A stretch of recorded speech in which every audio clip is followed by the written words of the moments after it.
this past week, for the first time since Congress passed a statute making it a crime in the United States to engage in female genital mutilation, to mutilate little girls, we made the first case last week against doctors in Michigan for doing this terrifying thing to young girls all across the country.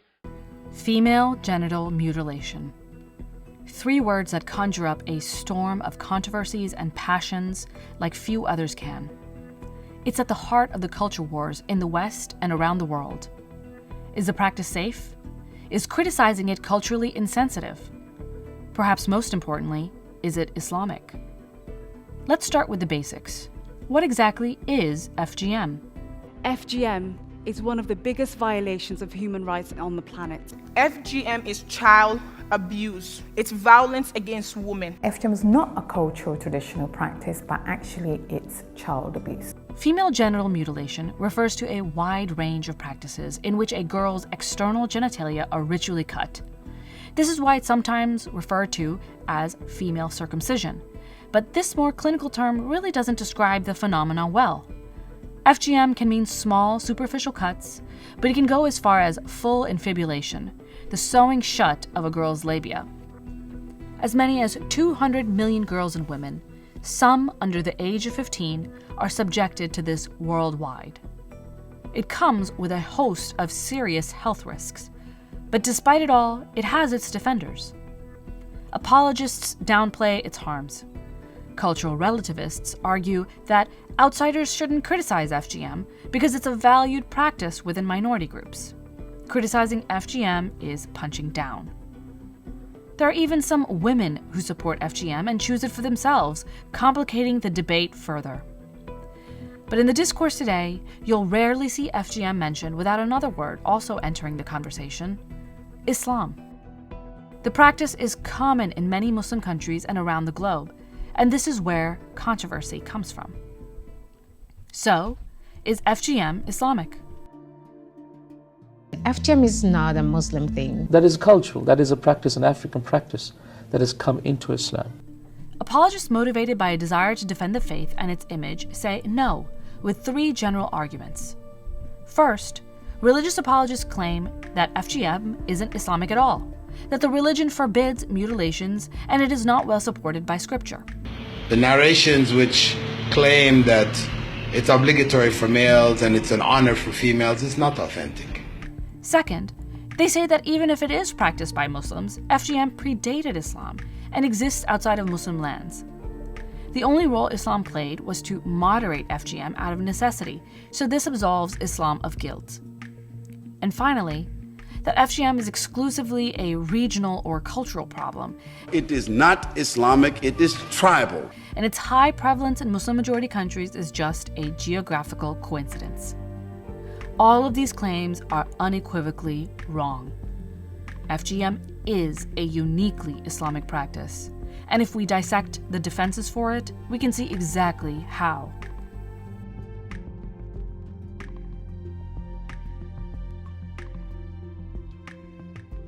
Circumcision is healthy for girls. Purified girls grow taller and get marriage proposals, but unpurified girls stay short and stubby. Mothers say they can't get their daughters married without it. If you do not become a member of that ceremony, you can't have a husband. When we look at the Islamic scriptures themselves, apologist arguments already begin to fall apart. In Islam, hadith are the record of words and actions of the Prophet Muhammad. FGM is endorsed by one such hadith, on the ground that Muhammad himself explicitly approved of it. This is why many Muslims consider FGM sunnah, the portion of Islamic law based on the Prophet's words or acts. And the most authentic opinion is that it is recommended and it's a sunnah. If you do it, Allah will reward you. If you don't, Allah will not punish you. While not every hadith is sacrosanct to every branch of Islam, religions are the products of their founding texts and the scholars who develop doctrines. Today, of the 4 Sunni schools of thought, none prohibit female genital cuddling. The Hanafi and Hanbali schools permit it, but don't consider it sunnah. The Shafi'i and Maliki schools judge it the same as male circumcision, compulsory for the Shafi'i school and recommended by the Maliki school. Syafi'i dia wajibkan. So kebanyakan negeri di Malaysia ni mereka mewajibkan untuk berkhitan. Supported in scripture, endorsed and even required by major schools of thought, the practice is Islamic on this basis alone. The Prophet did it, peace be with him, so this thing is legalized by Islamic law. But so what? The argument goes. This doesn't mean that these practices originate in the faith, so how Islamic can they really be?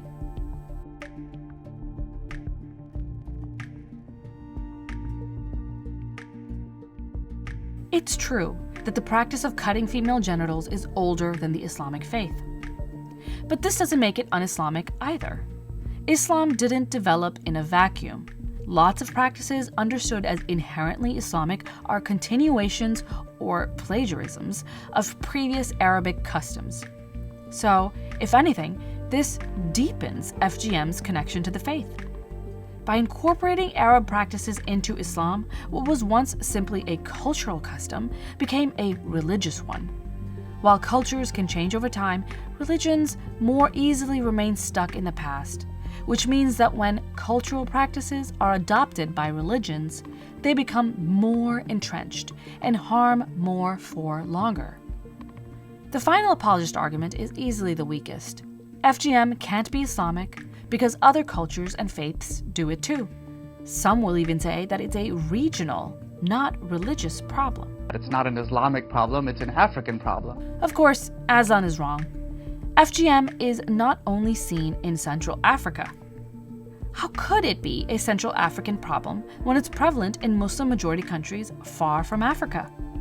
FGM is also common among Muslim minorities in non-Muslim countries, where it's rare among the local population.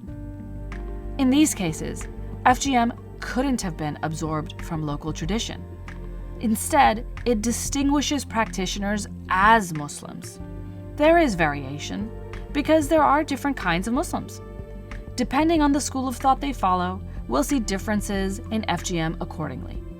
There are even some Muslim-majority countries where it's nearly non-existent. But where it does exist, the correlation between the practice of Islam and the practice of FGM is undeniable.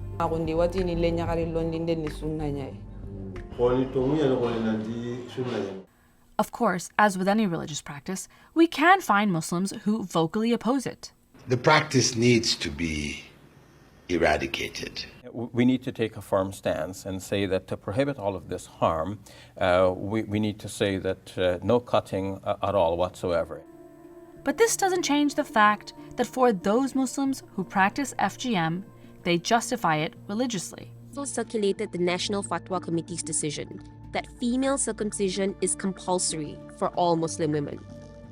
Jadi cuma apabila di-highlightkan FGM, seolah-olah macam dia menzalimi wanita, menzalimi anak, mengganggu hak asasi wanita. Maka sebab itu keluarlah fatwa tersebut. Okay. Maka kita perlu memberikan satu keputusan, panduan umum masyarakat. وفي القرى وفي الحتت الشعبية دايما يقولوا إن البنت لازم تتطهر زي الولد بالظبط. احكي لي بقى ده يعني ازاي؟ هل السنة اللي بتقول كده ولا ده تقليد عندكم؟ الوقت الطهارة على سنة الرسول. Female circumcision is an Islamic practice mentioned in the tradition of the Prophet, sanctioned by imams and jurists in spite of differences on whether it is a duty or a sunnah. You are fighting female circumcision and say that it's not Islamic. No one who fear Allah says circumcision is not Islamic. Is Islamic. It's undeniable that the effects of FGM are in line with traditional Islamic values, specifically modesty and chastity outside of marriage. I will remove this part of her body instead of letting her play with herself, or she might ask a boy to touch this part and she might enjoy it. It might be a stranger or even one of her male cousins. So this will protect her, and when she feels the pain of it, she'll be more careful about this part. FGM is just one among an arsenal of Islamic laws and practices that legislate female sexuality. Because even when the procedure is limited to a simple cut, the intent is still to make a girl less sexual. Dengar juga satu video sebelum ni cakap tentang wanita-wanita kat luar yang tidak bersunat kan. So ada banyak kes-kes zina, ada banyak kes-kes yang free sex kan. The procedure directly affects a woman's ability or willingness to engage in sexual acts, and so it's seen as bringing her closer to God by forcing good behavior. In societies where circumcision of girls is completely prohibited, hypersexuality takes over the entire society, and a woman is not satisfied with one person or two or three. This is, God forbid, is now happening even in Muslim societies where they prohibit circumcision.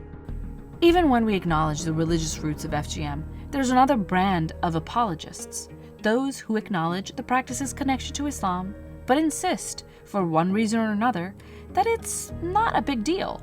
But we're talking about circumcision.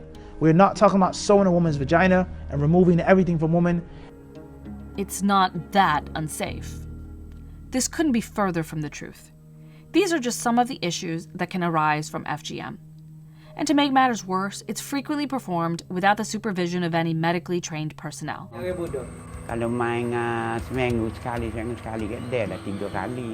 Still, there are some who say that the boogeyman of the unlicensed village doctor with rusty razors mutilating young girls is just that, an exaggerated, even racist idea that has nothing to do with reality. But even milder types of cutting aren't really harmless. And even when FGM is performed in hospitals, it's not necessarily much safer.